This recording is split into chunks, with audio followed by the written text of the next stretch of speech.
लहरों से डरकर नौका पार नहीं होती, कोशिश करने वालों की कभी हार नहीं होती। नमस्कार दोस्तों, एक बार फिर से स्वागत है आप सभी लोगों का। मैंने जो अभी पंक्तियां यूज की आप सभी लोगों के लिए, आपको पता है कि आज का जो विषय है वो बड़ा ही महत्वपूर्ण है। और विषय आप सभी जानते हैं कि 10वीं कक्षा के बाद में क्या, हम 10वीं कक्षा के बाद में जिन विषयों का चयन करते हैं उसका आधार क्या होता है, उसी पर आज बात करेंगे। कुछ समय के लिए मान लीजिए कि अगर आपके पास में कोई भी दूसरा कार्य है तो उसे छोड़ दीजिए। अगर आपके आस पड़ोस में कोई 10वीं कक्षा का विद्यार्थी जो भी उत्तीर्ण हुआ है आज की परीक्षा में, तो ये वीडियो उसी के लिए है। अगर आप स्वयं 10वीं कक्षा के विद्यार्थी हैं और आपने उत्तीर्ण करी है तो आपका प्रतिशत क्या रहा, ये आपके लिए महत्वपूर्ण है। और आप भविष्य में क्या विषय चयन करेंगे, इस ओर जाना है। आप विषय का चयन किस प्रकार से करेंगे और क्या मैं जो बता रहा हूं वो पद्धति आप लोगों के लिए उपयोगी है, आज सारी बातें करेंगे। 15-20 मिनट के लिए फोन को इस तरह से थाम लीजिए कि आने वाले कई साल आपके जीवन को बदल देंगे।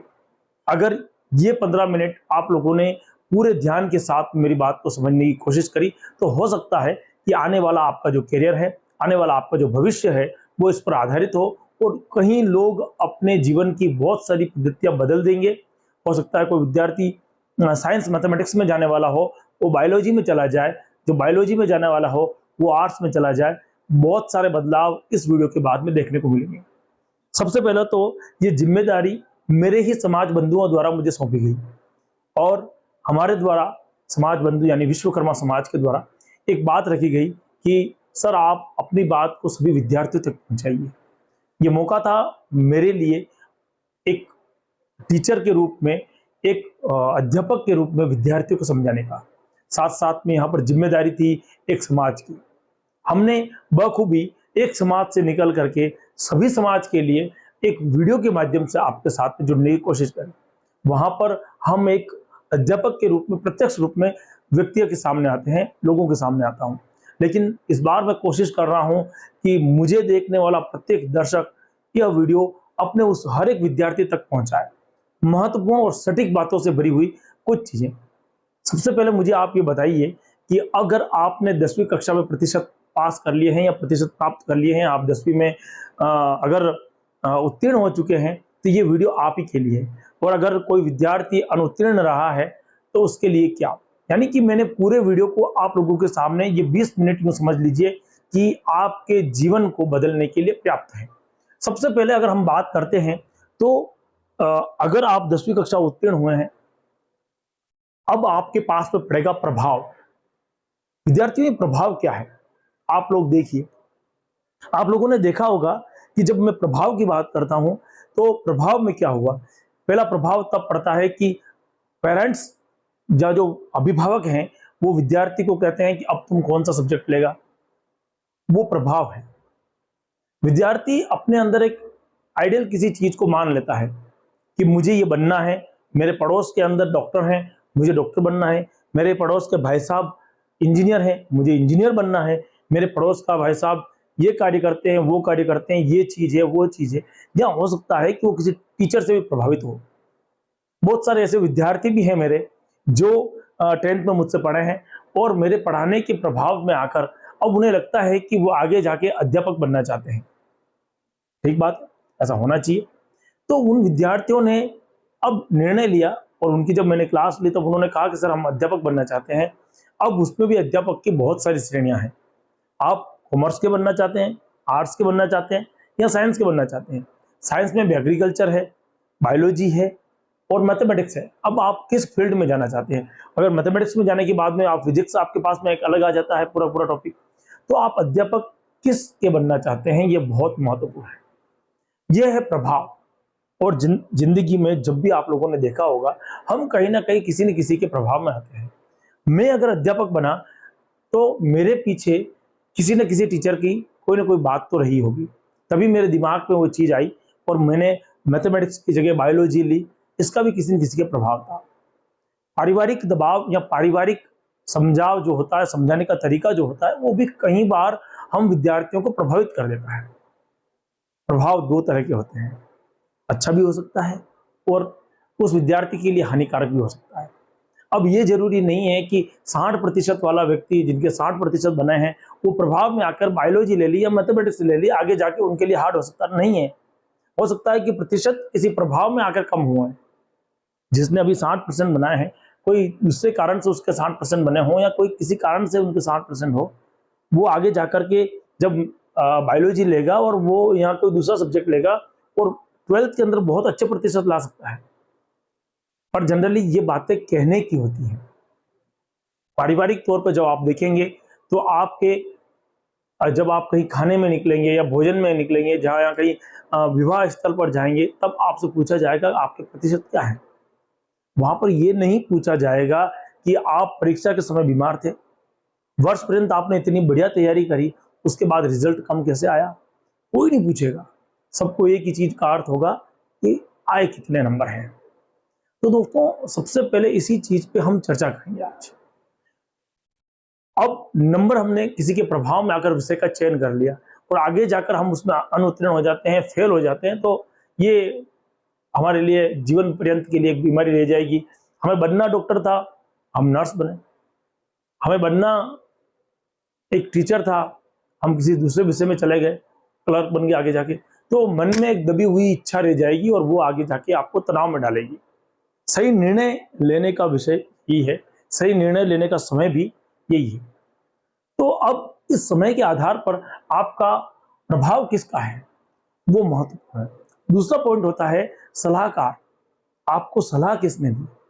कई बार जानकारी के अभाव में हम किसी ऐसे व्यक्ति से सलाह ले लेते हैं जिसको उस विषय के बारे में ज्ञान नहीं है, और आपने जनरली आप पास हुए, गए उसके पास में, अब मुझे कौन सा सब्जेक्ट लेना चाहिए, अब वो उसका प्रभाव देखेगा, वो उसकी सलाह देगा। तो यहाँ पर सलाह जरूरी है, लेकिन किसकी लेनी है ये भी बहुत जरूरी है। मैं आपको इसको एक कहानी के माध्यम से समझाने की कोशिश करता हूँ। देखो विद्यार्थियों, जब हम किसी से सलाह लेते हैं और वो सलाह अगर सही नहीं है, उसकी राय सही नहीं है, उसको समझाने का जो तरीका है वो सही नहीं है, तो हम किसी गलत चीज का निर्माण कर लेंगे। आप थोड़ा सा समझिए कि आप लोगों ने 10वीं कक्षा में जब पढ़ा था तो आपको ध्यान होगा कि केमिकल रिएक्शन हमने पढ़ी थी, है ना, रासायनिक अभिक्रियाएं हमने पढ़ी थी। और आपको पता है कि अगर सही केमिकल का मिलान नहीं हो, उनको सही ढंग से नहीं मिलाएं, तो एक स्पॉट होगा और वो प्रैक्टिकल वहीं खराब हो जाएगा। बस वही है सलाहकार। आपको जिसने सलाह दी है, जिसको राय दी है, आपको समझाने की जिसने कोशिश करी है, अगर वो ढंग का नहीं है, अगर उसके पास में वो हाजिर जवाब नहीं है, आपके जो आने वाले भविष्य को समझा नहीं सकता है, तो वो सलाहकार आपके लिए उपयोगी नहीं है। अब हो सकता है कि वो आपके लिए आस पड़ोस के हो सकते हैं या कहीं के भी हो सकते हैं, या आपने यूट्यूब के माध्यम से देखा हो सकता है, लेकिन अगर आपको समझ में नहीं आ रहा है तो उस चीज को छोड़िए। अब बहुत बड़ा द्वंद्व उत्पन्न हो जाता है कि मैं करूं तो क्या करूं, मैं किसकी सुनूं। अब हम आते हैं बिल्कुल ग्राउंड लेवल पर। अब आता है तीसरा पॉइंट, बिल्कुल ग्राउंड लेवल।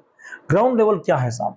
ग्राउंड लेवल ये है कि बच्चे की इच्छा है कि मैं 10वीं में अच्छे प्रतिशत बना लिए, एक अच्छे अंक मैंने प्राप्त कर लिए, अब मैं किसी अच्छे स्कूल में जाना चाह रहा हूँ 11th-12th के लिए, लेकिन आस पड़ोस में स्कूल ऐसा नहीं है।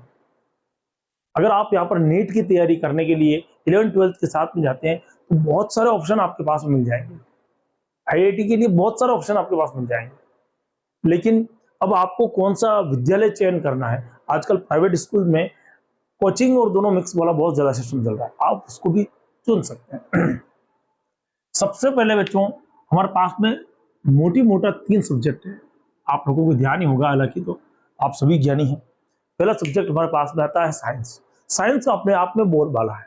जब आप साइंस विषय का चयन करते हैं, उसके कुछ लक्षण मैं आपको बता रहा हूं, तभी आप चयन करेंगे, और जनरली ऐसा होता है। उन्हीं लक्षणों के बारे में बात करूंगा।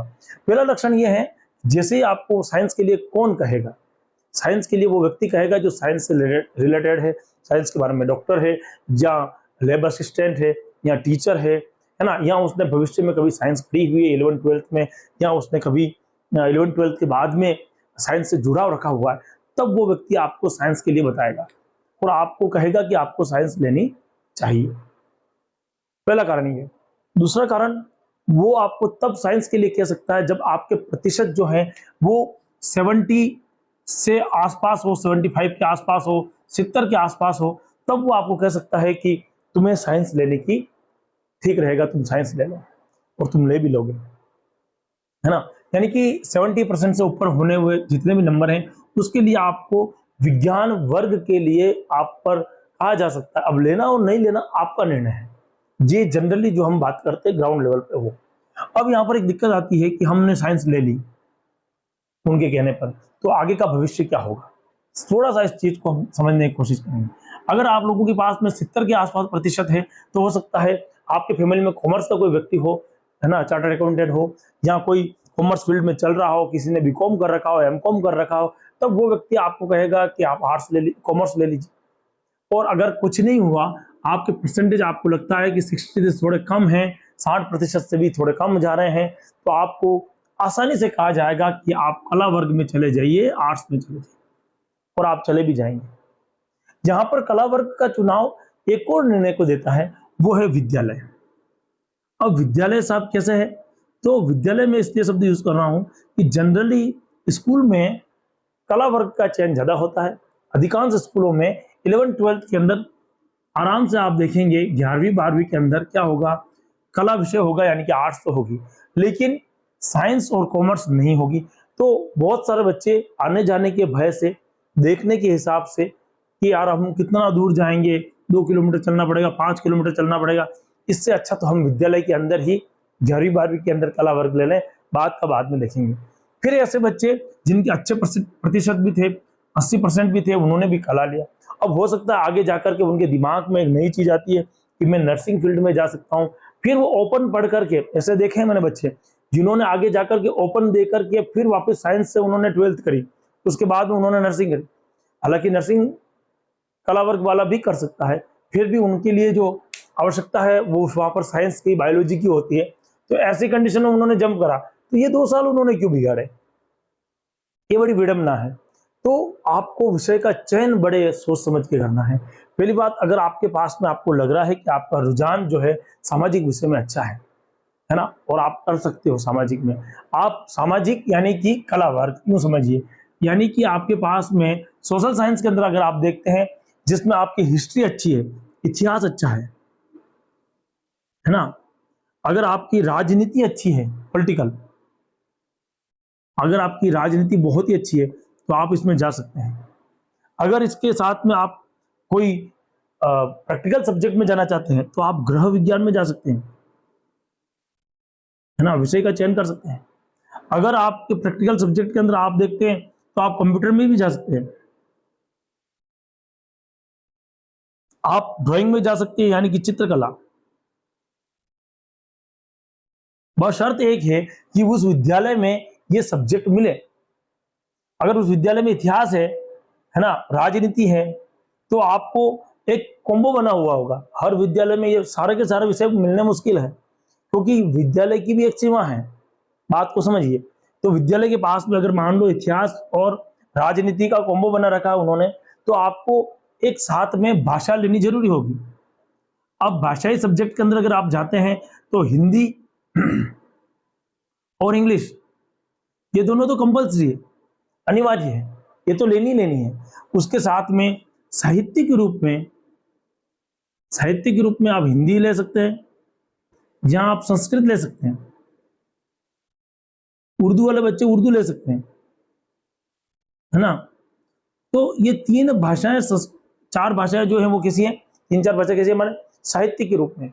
अब जिन लोगों ने हिंदी ले ली और 2 सब्जेक्ट से उन्होंने इधर ले लिया, इतिहास ले लिया, राजनीति ले ली, हिंदी ले ली, और इधर हिंदी इंग्लिश हो गई, तो 1, 2, 3, 4 और 5 सब्जेक्ट हो गए कंप्लीट, है ना।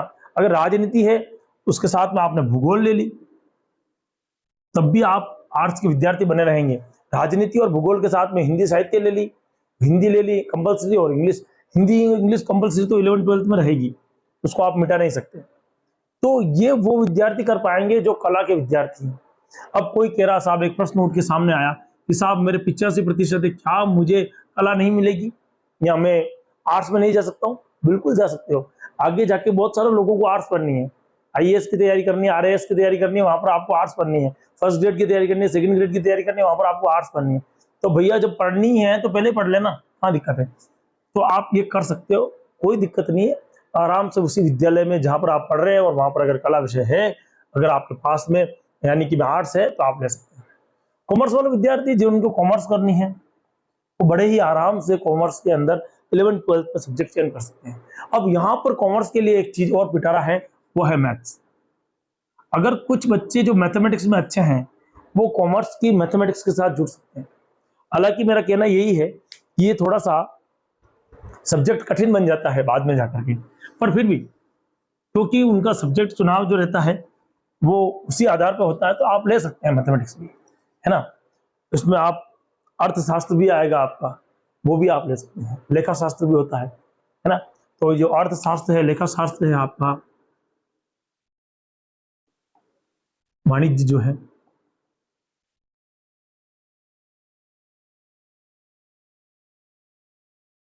ये हमारे इस क्षेत्र में बड़े भैया हैं, है ना। कॉमर्स के क्षेत्र में आप इसमें बहुत अच्छा करियर बना सकते हैं। इसमें आप सीए के लिए तैयारी कर सकते हैं, चार्टर्ड अकाउंटेंट के लिए आप इसकी तैयारी कर सकते हैं। और ये फर्स्ट ग्रेड के टीचर बनने के लिए भी उपयोगी है, सेकंड ग्रेड के टीचर बनने के लिए भी उपयोगी है। थर्ड ग्रेड के लिए थोड़ी सी संघर्ष रहती है, लेकिन फर्स्ट ग्रेड सेकंड ग्रेड के लिए अच्छे हैं। आप व्याख्याता बन सकते हैं, किसी विद्यालय के अंदर व्याख्याता की तैयारी कर सकते हैं इसके साथ में। और ये साइंस से और कॉमर्स, साइंस और आर्ट्स के बीच का सब्जेक्ट भी मान लीजिए। और कुछ लोग तो इसे टॉप का मानते हैं, फर्स्ट लेवल मानते हैं, भैया इससे बढ़िया कोई सब्जेक्ट नहीं है। अब प्रभाव ये है कि आप प्रतिशत में किस प्रकार से हैं। हो सकता है आपके 85% से ऊपर हो, फिर आप कॉमर्स लेना चाहें और हृदय से लीजिए, शानदार सब्जेक्ट। हो सकता है आप 60% काम हो और आप कॉमर्स लेना चाहें, आराम से लीजिए। बस शर्त एक ही है कि आपको तैयारी अच्छी ढंग से करनी है और उस सब्जेक्ट के लिए तैयार होना है। अब हम जाएंगे सीधे एक सब्जेक्ट पर जिसका नाम है साइंस। कोशिश करिए मैंने आपको समझाने की। साइंस पे चलते हैं। विज्ञान। देखिए, जब भी आप 11वीं के अंदर विज्ञान शब्द लेते हैं और बाद में जाके आप 12वीं की तैयारी करते हैं, तो आजकल एक अच्छा सा परफॉर्मा चल रहा है नीट। अगर किसी को डॉक्टर बनना है तो उसको 11वीं और 12वीं के साथ जोड़ दो। आप इसे ऑनलाइन ऐप पे भी ले सकते हो, बहुत सारे ऐप इसकी तैयारी करवा रहे हैं, बहुत सारे कोचिंग इंस्टीट्यूट इसकी तैयारी करवा रहे हैं। और वो कोचिंग वाले आपको 11th-12th साथ में जोड़ करके बढ़ाएंगे और 2 साल के अंदर अच्छा रिजल्ट भी आपको मिल जाएगा। अच्छे से आप डॉक्टर बनने के लिए तैयार हो जाएंगे। पहला सब्जेक्ट। अब इसमें कौन से सब्जेक्ट आते हैं? जो लोगों ने केमिस्ट्री पढ़ी है, रसायन विज्ञान 10वीं में आपको ध्यान होगा, पहले दूसरे चैप्टर, तो रसायन शास्त्र, केमिस्ट्री, भौतिक शास्त्र, फिजिक्स, बायोलॉजी यानी कि जीव विज्ञान, मैथमेटिक्स यानी कि गणित, ये खेल इनका है। अच्छा, हिंदी और इंग्लिश तो यहां पर भी आएगी आपकी, हिंदी और इंग्लिश। तो अगर इसमें कॉम्बो बनेगा या तो इन तीनों का, अगर ये हट जाता है तो इसकी जगह मैथमेटिक्स आ जाएगी। ये दोनों वाइस वर्सा होते हैं एक दूसरे के, ये हटेगा तो मैथमेटिक्स आ जाएगी। इसको लेने के बाद में आपको तबीयत की तैयारी करनी है। लेने से पहले कि आप, अगर मैंने आपको कहा ना आपके प्रतिशत बहुत अच्छे हैं तो आपको कहा जाएगा, और आपका रुझान होना चाहिए। आपको वो केमिकल जो फॉर्मूले थे NH4 आपको जब नजर आए तो आपको समझ में आना चाहिए कि NH4 है। जब आपको HCl से आपने देखा तो आपको लगना चाहिए कि हाँ ये HCl था। जब आपने अणुसूत्र की बात करी, गुणसूत्र की बात करी, तो गुणसूत्र और अणुसूत्र भी समझ में आने चाहिए। आपको रसायन क्रिया समझ में आनी चाहिए, आपको बल गतिकी के नियम समझ में आने चाहिए। अगर वो सब चीजें आपको अच्छी लगती थी तो मान के चलो कि ये सब्जेक्ट आपका है, इसमें आप झंडे गाड़ देंगे 110%। अगर उन चीजों में थोड़ी सी हिचकिचाहट है या मैथमेटिक्स विज्ञान को बहुत ही मुश्किल से आपने पास करा है, विज्ञान के अंदर 100 नंबर का जो पेपर था उसमें आपने 36 से 38 नंबर के आसपास में आपने और बहुत तनाव में आकर पेपर दिया है, हाथ मत लगाना अगर ऐसा है तो, क्योंकि आगे जाके जिंदगी तनाव में बन जाएगी। और अगर आपने इसको, हो सकता है अभी नंबर कम आए हैं, हो सकता है आपके इसमें अभी जो है वो 100 नंबर में से 38 नंबर ही आए, लेकिन पेपर अच्छा था, आपके किसी कारण से वो पेपर उस समय बिगड़ गया, तो आपको आता सब कुछ था, आराम से लीजिए, कोई दिक्कत नहीं है। आप बस शर्त एक ही है, आप उस समय मन में संतुष्टि होनी चाहिए कि मैं साइंस को कर पाऊंगा, मैं मैथ्स को कर पाऊंगा, मैं कॉमर्स को कर पाऊंगा, मैं आर्ट्स को कर पाऊंगा। आत्मा बोल देती है, सबसे बड़ा सलाहकार अगर कोई है तो अपनी खुद की आत्मा है, वो बोल देती है बाहर आके कि भैया मैं ले सकता हूँ, मैं कर सकता हूँ, मैं मैं नहीं कर पाऊंगा या मैं कर पाऊंगा। आगे जाके कौन कौन से हमारे पास फील्ड होंगे इस क्षेत्र में। अगर आपको डॉक्टर साहब ही बनना है तो आपके लिए एक ही मात्र विषय है, वो है बायोलॉजी, जीव विज्ञान। तो आप डॉक्टर साहब बन के बाहर आएंगे, उसके लिए 11th-12th से ही तैयारी प्रारंभ कीजिए और नीट के एग्जाम दे दीजिए टपाक से। थोड़े ही दिनों में आप नीट के अंदर पारंगत होते हुए निकलेंगे, आपको एक कॉलेज मिलेगा, सेलेक्ट हो जाएंगे और आपके बाद में 4 साल के डिग्री के बाद आगे लग जाएगा नाम के आगे डॉक्टर। उसके बाद आप अलग अलग कोर्स में जाइए, उससे ऊपर आप एमएस कीजिए, अलग अलग कीजिए, उसमें जो भी है वो प्रोसेस। पहले शुरुआत यहाँ पर समझ लीजिए कि 11th-12th की। हाँ, इसके बाद में आप चाहें तो देश के भविष्य के निर्माता के रूप में फर्स्ट ग्रेड, सेकंड ग्रेड और थर्ड ग्रेड के रूप में संघर्ष कर सकते हैं, भारी रीट का एग्जाम दे सकते हैं और उस रीट के एग्जाम के बीच में आप चयनित होते हैं तो थर्ड ग्रेड टीचर, उससे ऊपर अगर second grade teacher, first grade teacher.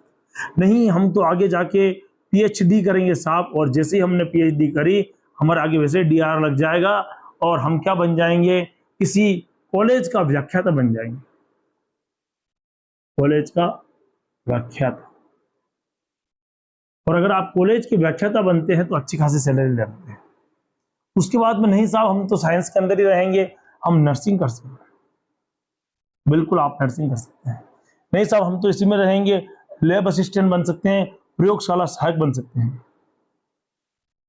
प्रयोगशाला दूसरे विद्यार्थी ये नहीं बन पाएंगे, तो आर्ट्स के विद्यार्थी है ना, वो प्रयोगशाला सहायक नहीं बन पाएंगे। नर्सिंग कर भी लेंगे तो भी वो आर्ट्स की होगी, साइंस की नहीं होगी, ध्यान रखना है ना। पीएचडी तो कर पाएंगे लेकिन वो कॉलेज के अंदर वाणिज्य वर्ग पर आ सकेंगे, या जो उन्होंने विषय चयन किया वो पढ़ाएंगे, वो साइंस नहीं पढ़ाएंगे, बायोलॉजी नहीं पढ़ाएंगे, केमिस्ट्री नहीं पढ़ाएंगे, फिजिक्स नहीं पढ़ाएंगे, है ना। ये काम हो सकता है, प्रयोगशाला सहायक बन सकते हैं आप। फिर छोटे मोटे एग्जाम अगर पटवार देना है आपको, आप दे सकते हैं। वन रक्षक देना है आपको तो आप वन रक्षक दे सकते हैं। ये सब आप कर सकते हैं, वो तो किसी भी विषय में आप चयन करेंगे। आपको राजस्थान का जीके आना चाहिए या जहाँ की भी आप वहाँ का जीके आना चाहिए आपका, वो तो आप कर पाएंगे। ये आप सभी लोगों के लिए, अगर आप बायोलॉजी लेते हैं तो महत्वपूर्ण है। अगर साहब हम तो बायोलॉजी नहीं लेते हैं, मैथमेटिक्स के लिए करते हैं, तो आपके लिए आईआईटी वाला क्षेत्र जो है ना, उसमें सब कुछ सेम रहेगा और प्रयोगशाला सहायक भी सेम रहेगा। ध्यान रखना, नर्सिंग की जगह पर आप आईआईटी वाला क्षेत्र चयन कर लेंगे, किसी इंजीनियरिंग फील्ड में आप चले जाएंगे, ये हो सकता है यहाँ पर। अगर आप इससे निकल के कॉमर्स फील्ड में जाएंगे तब आपके लिए मैंने कहा वाणिज्य वर्ग के अंदर आप रेखा शास्त्र और अर्थशास्त्र के अंदर प्रवेश कर, उसमें भी आप पीएचडी कर सकते हैं, है ना। अब आप देखिए कि आप कहाँ पर टिके हुए हैं वर्तमान में। ये रात भारी है आप लोगों के लिए, निर्णय आपको करना ही होगा और मैंने जो आपका समय लिया है, अब दूसरा वीडियो जब लेके आऊंगा तो उसमें बताऊंगा कि किस प्रकार से इसमें वर्गीकृत है और किस प्रकार से हम आने वाले समय में इसको पढ़ने के लिए उपयोगी है। क्या ऐसा भी होता है कई बार विद्यार्थी 1 महीना साइंस लेता है, फिर उसको समझ में नहीं आता, फिर 1 महीना कॉमर्स ले लेता है, फिर उसको समझ में नहीं आता, फिर 1 महीने बाद आर्ट्स लेता है, जब तक हाफिल एग्जाम आ जाते हैं। ऐसा नहीं करना है, ऐसा बिल्कुल भी नहीं करना है। पहले सोचिए, समझिए, उसके बाद निर्णय लीजिए और जिस विषय में आपने पांव रख दिया वो अंगद का पैर होना चाहिए, बिल्कुल गड़ जाना चाहिए। उसके बाद में वापस विषय को बदलना नहीं है। अगर मेरी बात में थोड़ा सा भी दम है, आप एक विद्यार्थी हैं तो दूसरे विद्यार्थी तक पहुंचे। जय हिंद, जय भारत।